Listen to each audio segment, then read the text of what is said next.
Извира малко по-нагоре в планината.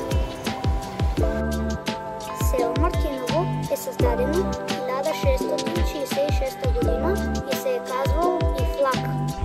Жители на селото активно участват в Чипърското въстание през 1688 година. Разположено е в планински район на двата бряга на река Огоста. Населението му е около 231 души към 2024 година. Селото е известно със своите красоти, както можете да видите зад мен.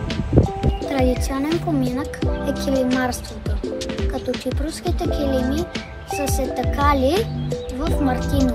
В землището са открити останки от Гушовския манастир Свети Архангел Михаил. В района също така има микроязовир, който се използва за снабдяване и напояване на селото.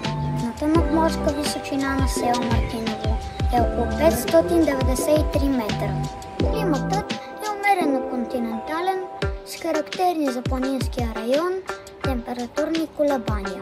В непосредствена близост се намира язовир Мартиново, който предлага отлични условия за риболов или пък пикник.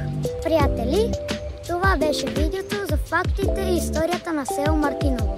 Ако такива видеа ви харесват, абонирайте се за канала, лайкнете видеото и ударете камбанката, за да ви известява като кача ново видео. Чао и до скоро!